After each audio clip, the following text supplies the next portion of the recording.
Hello, everyone, and welcome to the fourth section of the course, of the fourth batch of readings and things and clips.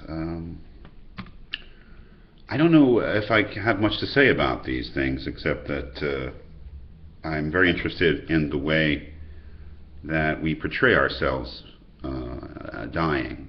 I'm very interested in death scenes, and I'm very interested in portrayals of the way that people die. I don't know what we learn from them except what certain artists, poets, filmmakers' attitudes are towards death. But maybe that's enough. Um, I have always been struck by these two death scenes from these two very different films. One, they're both from the 90s, I think. Maybe The Barbarian Invasions is a French-Canadian film, I think from around 2004, actually. And I think Magnolia, an American film from the late 90s. And two very different deathbed speeches or deathbed scenes. In The Barbarian Invasions, we see this man who's decided to basically commit a suicide, assisted suicide. He's going to be, dying voluntarily, and all his friends are with him in this beautiful lakeside house, and he's able to. If you see the film, he's able to reconcile with his son and his daughter and his former wife and all these people in his life, and it's really quite beautiful, the way he dies. And I've always thought, been a little skeptical of that, frankly. I mean, that is, it's people die in all sorts of different ways. Obviously, there's no one way that people die. Some people die happily, and some people die without really realizing they're dying, and some people die with regret, and that's what's so powerful, I think, about the deathbed scene in Magnolia, where you have this old guy played by the great Jason Robards, who's talking about his life, and which he knows is coming to an end, in a sort of fog of being medicated, as so many of us are in our last days, but he realizes it's coming to an end, and he looks back in his life and he regrets. That's a big thing. I mean, he realizes, what a terrible person he's been, and how bad he's been to the people that he loves and people who loved him. And he does not go out in that way where he's reconciled with everyone and at peace with himself. He's anything but at peace with himself. And I'm not saying that one way of dying or portraying death or portraying the dying process is more truthful than another. I know that people die in a variety of ways, but it's an interesting contrast.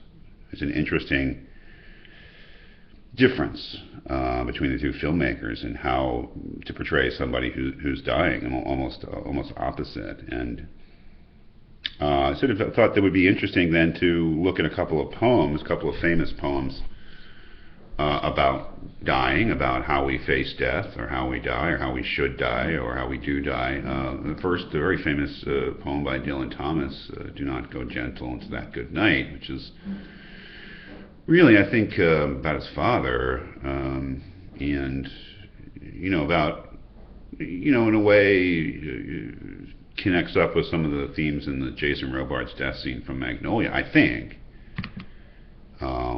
because it's about disappointment. It's about disappointment in yourself and disappointment in your life, and refusal to sort of give up. The very famous refrain, "Rage, rage against the dying of the light. Old age should burn and rave at close of day."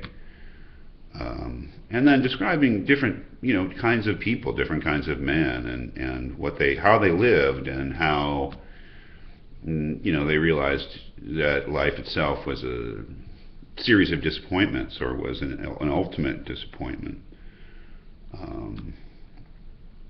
Yet refusing to sort of give up, refusing to accept death as as a relief or as a reward or as something, just a refusal to go gently into it, to refuse that sort of thing. I mean, I kind of think it's similar to what's going on, but I don't know. something for you to find out. And then finally, this poem by Robert Frost, The Death of the Hired Man, which is a really interesting sort of contrast to maybe all of this. Is, you know, it in an interesting way it portrays somebody's death without ever showing them.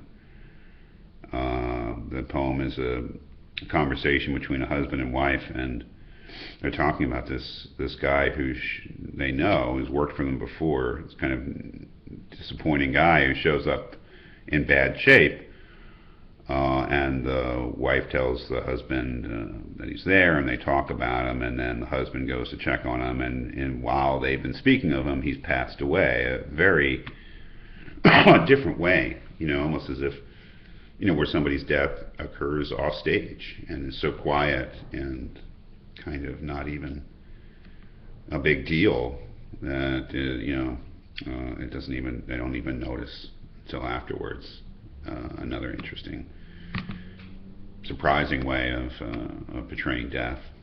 In any case, I don't have any, I guess, specific themes. Again, I never really do. I mean, it's really for you to figure out and to make sense of, and, you know, something in there. Obviously, a lot of compelling material should be, you know, something you would be interested in writing about.